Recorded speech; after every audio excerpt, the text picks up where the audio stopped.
these beauties. These are two huge lamps with massive drum shades that I picked up from an op shop with my bestie, Denise Duffield-Thomas. Now you can see these are a random shade of green and yellow. The paint's kind of cracked and peeling on it. And the shades obviously aren't the original ones because they're an interesting shade of mocha. Now, before I get started renovating these, I need to carefully, as the fixtures and fittings can often be old and brittle, I need to separate the shades from the actual bases.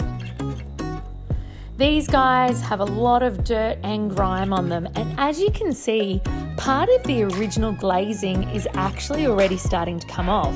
So I started by cleaning them down, but very soon I realised I needed to get a little abrasive with them so that some of the flaking and crackling glazing that was half coming off, I could really abrade that back to give me a great surface to try and adhere my new finish to. And there's nothing like a good old sanding pad to get that done. To make sure that I don't get anything on the old fixtures or the old fittings, I like to wrap them up in plastic.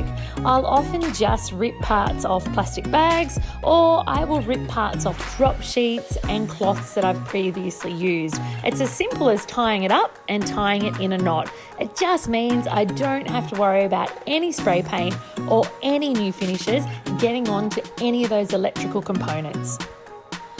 You've got to love a makeshift spray booth, and here I have one of my son's besties holding a card for me just to stop any overspray.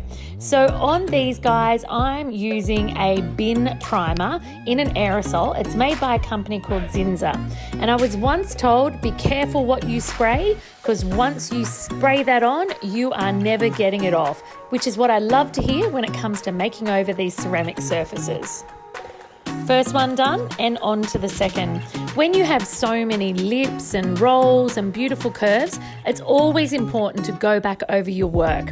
When you are spraying with an aerosol, it is definitely better to go lighter and many coats than thick, because then you risk big ugly runs. Undercoats are done, time for them to dry, whilst I go choose the top coats. For these lamps, I'm sticking with a very neutral colour. I'm actually using a colour-on colour called Surf Mist to spray paint these. It is not a true white, it is a bit of an off grey white, but I find it a very great neutral because the shades that I'll be using with these bases are going to be quite extravagant. Both bases got 2 top coats with an extremely light sand and dust in between. Now onto the shades. I tell you what, it is a challenge making over lampshades, but it is totally worth it. To start, I always like to pin the top of the fabric to the top of the lampshade. Then I know exactly where I need to sew. This can be a little bit time consuming, but I guarantee you the effort is completely worth it. Once you have the pins in place at the top, simply use a looped and large running stitch on a normal needle and thread to secure that top. And then it is simple as cutting off the excess that you see floating around the base, and then repeating this along the bottom edge. Once all the fabric is secured, it is time to put on the gorgeous trimmings. So on the top of this lampshade, I'm using a very simple pink bias. And you can pick that up from nearly any haberdashery or fabric supply store. And I'm naturally using one of my favourite tools ever, a hot glue gun. Again, you can pick these up pretty much anywhere.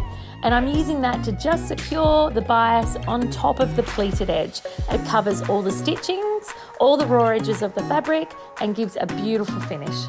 I am going a little more extravagant for the bottom edge though. I'm matching the pink of the top edging, however, I'm bringing in some pom-poms. That's right, I'll be using the hot glue gun to secure this beautiful pink pom-pom trim all the way around the circumference of the bottom of the lampshade.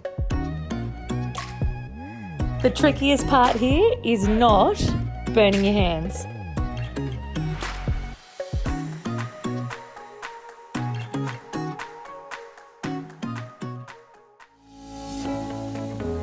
for tuning in. Make sure you're following me on Instagram to see my latest design and reno inspiration.